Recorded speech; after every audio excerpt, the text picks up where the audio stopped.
Bismillahirrahmanirrahim. Assalamualaikum warahmatullahi wabarakatuh. Berjumpa lagi dengan saya, channel Sukses dengan Logika Tuhan.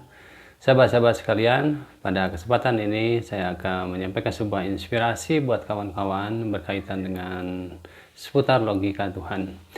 Seperti yang sudah saya sampaikan, sahabat-sahabat sekalian, logika Tuhan adalah ilmu berpikir yang sumbernya dari ajaran agama. Tentunya sesuai dengan agama yang saya anut, yaitu agama Islam, dan saya punya kitab suci yang saya yakini otentik, bahwa kitab suci ini sumbernya langsung dari Allah Subhanahu wa taala melalui kenabian Nabi Muhammad Rasulullah SAW. Dan sampai saat ini saya bersyukur kepada Allah masih bisa menikmati, bisa mengimani, kemudian bisa memahami segala isi apa yang terdapat di dalam Al-Quran. Nah, sahabat-sahabat sekalian, saya berpikir bahwa agama itu adalah pola berpikir. Agama itu adalah ajaran tentang bagaimana berpikir. Setelah saya pikirkan, setelah saya amati, ternyata seluruh kehidupan kita ini tidak lepas dari apa yang kita pikirkan. Apa yang kita ucapkan, apa yang kita lakukan, semuanya bersumber dari pikiran. Maka di dalam Al-Quran juga saya menemukan ada perintah. Saya baca buku dari seorang ulama, simpulkan bahwa di dalam Al-Quran tidak lebih dari 63 kali ada perintah untuk berpikir kepada manusia. Dan untuk itu saya berpikir bahwa kalau 63 kali ini diulang-ulang perintah dari Allah Subhanahu wa taala di dalam Al-Quran untuk berpikir, saya berpikir betapa pentingnya berpikir ini untuk kita pikirkan, bahwa betapa pentingnya ilmu berpikir itu untuk kita kaji, untuk kita teliti. Betapa pentingnya aktivitas berpikir itu kita lakukan.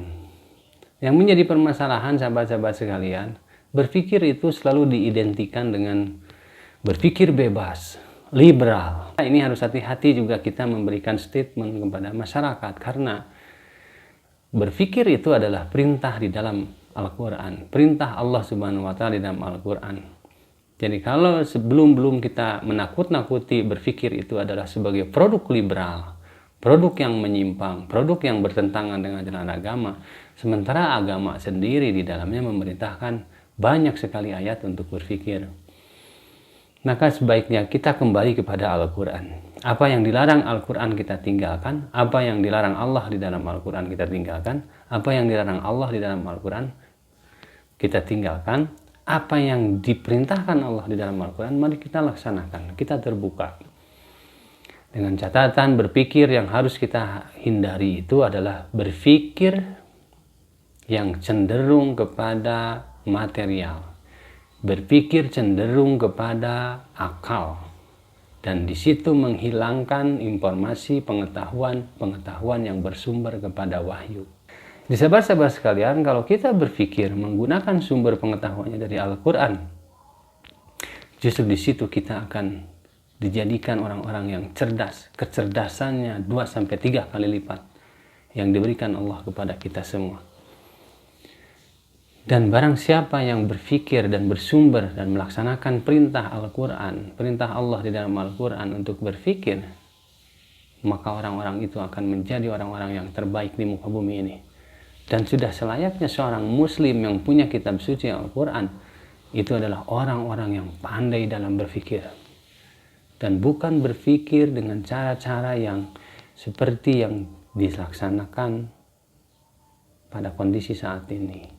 Berpikir yang terlepas dari pengetahuan Al-Quran. Berpikir terlepas dari petunjuk-petunjuk dari Allah Subhanahu wa taala.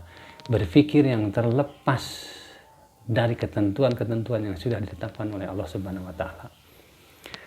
Nah, jadi sahabat-sahabat sekalian, sangat penting bagi kita orang beragama untuk mencoba mengembangkan kemampuan berpikir kita dan menggali kemampuan berpikir itu berdasarkan petunjuk dari Al-Quran. Saya yakin orang-orang beragama akan menjadi ilmuwan dan orang ilmuwan akan menjadi agamawan. Dan orang-orang yang berpikir menurut petunjuk Al-Quran, dia akan mampu menguasai teknologi, juga dia akan mampu mengendalikan dirinya sendiri.